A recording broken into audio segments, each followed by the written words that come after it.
तो एथेनॉल को लेकर सोशल मीडिया पर भी लगातार तरह तरह की प्रतिक्रियाएं सामने आ रही हैं। हालांकि जो पेट्रोलियम मंत्री है या जो सड़क परिवहन मंत्री है उनकी तरफ से अलग प्रतिक्रिया आती है। ऐसे में अब आगे इस पर किस तरह का समाधान निकलता है ये देखना होगा। बढ़ते आगे, अगली खबर रायपुर से है, जहां पर शिक्षा के मंदिरों का हाल बेहाल है। यहां पर जर्जर स्कूल में बच्चे पढ़ने के लिए मजबूर हैं। बच्चे स्कूल तो आते हैं लेकिन किताबों के ज्ञान के साथ यहां भय की शिक्षा भी लेकर जाता है। आखिर क्या है ये पूरा मामला, डर के साए में क्यों है बच्चे, देखिए इस रिपोर्ट में।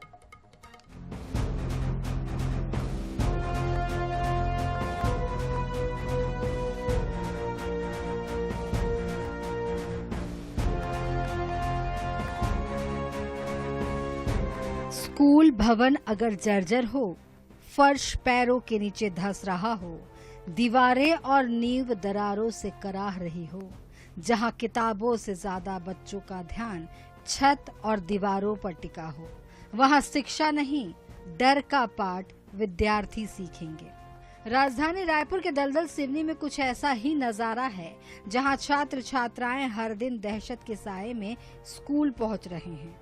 दरअसल यहाँ के शासकीय उच्चतर माध्यमिक विद्यालय में दूर से देखने पर भवन किसी आधुनिक शिक्षा मंदिर से कम नहीं लगता, लेकिन जैसे ही अंदर कदम रखें तो हकीकत की दीवारें साफ दिखाई देने लगती हैं। यहाँ ज्ञान की नींव मजबूत करने से पहले भवन की नींव बचाने की चिंता की जरूरत है। एक भवन का फर्श इस कदर धंस रहा है मानो धरती उसे अपने अंदर समेट लेना चाहती हो, तो दूसरी ओर अतिरिक्त भवन की दीवारें और नींव खुद अपनी कहानी बयां कर रही हैं। वॉशरूम का है खराबी थोड़ा, और क्या कहते हैं ना, गार्डन वार्डन की सुविधा नहीं है। टॉयलेट ना थोड़ा गंदगी है। क्या आपने कहा? पूरा टॉयलेट पूरा गंदा रहता है, पूरा गुटका का थूक देते हैं मैम। बाथरूम जाने में परेशानी हो रहा है। बाथरूम साफ नहीं है? नहीं है। अच्छा, पीने का पानी वगैरह वहाँ सब सुविधाएं हैं? पीने का पानी जो टैंक लगा हुआ है वो सब साफ है? नहीं है मैम।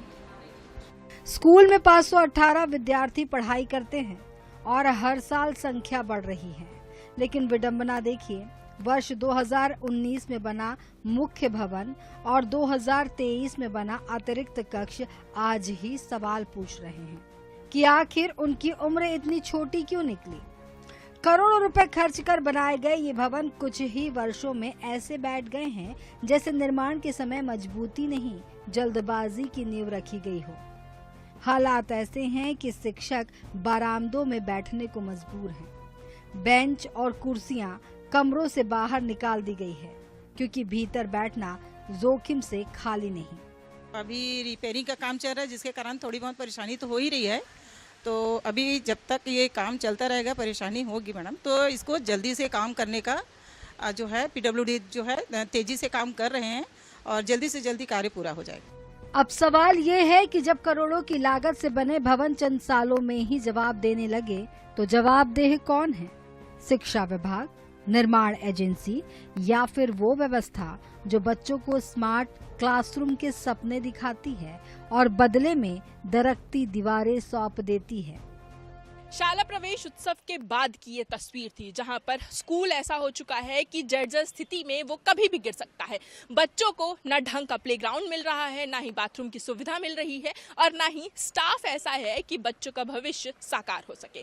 अब ऐसे में INS 24/7 की इस रिपोर्ट में आपने देखा कि किस तरीके से दलदल सिवनी की ये तस्वीर थी, और जहां पर बच्चों के लिए पढ़ाई करना भी मुश्किल होता जा रहा है क्योंकि बाथरूम से इतनी ज्यादा स्मेल आती है कि एक साथ एक टाइम पे बैठना मुश्किल हो जाता है। टीचर्स कभी समय पर नहीं पहुंचते हैं, तो कभी यहाँ पर बिल्डिंग में कंस्ट्रक्शन चलता रहता है। क्लासरूम 15 क्लासरूम है, लेकिन शायद 2 ही क्लासरूम में बच्चे बैठकर पढ़ाई कर रहे हैं। बाकी सारी क्लासरूम्स की तस्वीर तो आपने देखी ही कि कहाँ चलते स्कूल के समय में कंस्ट्रक्शन किया जा रहा है, रेनोवेशन किया जा रहा है। और ये तस्वीर कहीं और की नहीं, ये तस्वीर थी राजधानी रायपुर के एक सरकारी स्कूल की, जहाँ पर बच्चे पढ़ने तो आ रहे हैं लेकिन बच्चों का भविष्य साकार होगा या नहीं होगा इसकी जिम्मेदारी लेने के लिए कोई तैयार नहीं है। कैमरामैन सूर्यकांत गौतम के साथ मनीषा त्रिपाठी, INS 24/7 रायपुर।